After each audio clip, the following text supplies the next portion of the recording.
Hi, I'm Alan Sitomer, and today we are talking to the wonderful, fabulous, amazing, popular author Melissa de la Cruz. Hi, Melissa. How you doing today? Alan. Good to be here. Oh, thank you so much for joining us. I'm just going to jump right in. Melissa, please tell me the story. How did you land your first literary agent? Oh my goodness, it's a long story, I would say. You know, I always wanted to be a writer, but there's no handbook for how one becomes a commercial fiction writer. And I say that because the funny thing is there is a handbook, and it was called the Writer's Guide. And it's this big kind of brick that listed all the agents and publishers and who they published, and it had like directions. And so I knew nobody. I was 22. I followed the directions in the Writer's Guide, and I sent my first novel to about 20 agents. And of those Mhm. 20 agents, six of them wanted to see more of the book. Wow, that's a great response. Yeah, and of the six, I think I sent the whole book to the six, and three of them offered to represent me. Holy And smokes, just like you knocked it out of the park. yeah, it sounds great. And then one of them I signed with, but he actually did not sell my book. So Wow. it actually took about my fourth agent was the one who sold the book. Yeah, I went Oh, so through. you've been through kind of like the changing of agents and things Yeah, like that. Even though yeah, you nailed it, you didn't quite nail it like you thought you did. yeah, exactly. And my agent now that I've been with for over 10 years was actually my sixth agent. So yeah, I went through a lot of agents, but Oh. now, I found the one, and we've been together a very long time.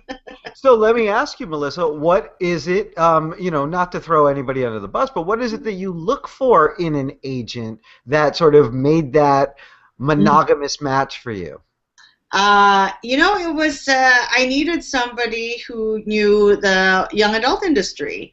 And back then, in about 2000, nobody really knew about how to sell teen books. I mean, there were very established children's agents and very established adult agents, but this kind of new teen market, that Gossip Girl and Sisterhood of Traveling Pants had kind of started. It was all pretty new, and my agents that I had left, they just didn't know it that well, and they weren't comfortable with it. Wow, they should have been first on board. I mean, look at where YA is now. It is interesting. It was kind of if you were open to change, I think you did well. So yeah, and I Wow. couldn't force anybody to So want to be in a market that they don't want to be in. So. Sure, sure, sure. And so is your agent just sort of staying on this? Is your agent one of those types that do they line edit? Do you have what kind of discussions do you have with your agent actually about the content, or is it just kind of at the big idea point and stuff like that, and then the content is editorial?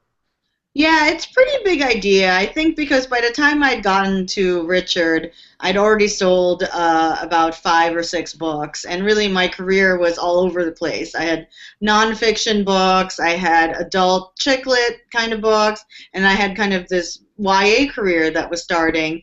And he kind of focused me and said, let's focus on what's working. And he said, I think your YA career is the one that we should, kind of put all our eggs in.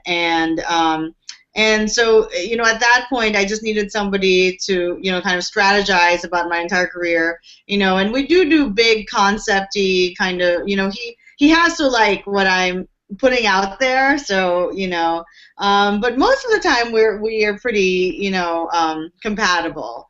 We kind of think alike, I think there's probably been only one or two projects that he was kind of like, I don't know if we're going to be able to sell that, and he doesn't let me go far down that road. It's like I'll write maybe like 2 or 3 pages, and he'll say, yes or no, so.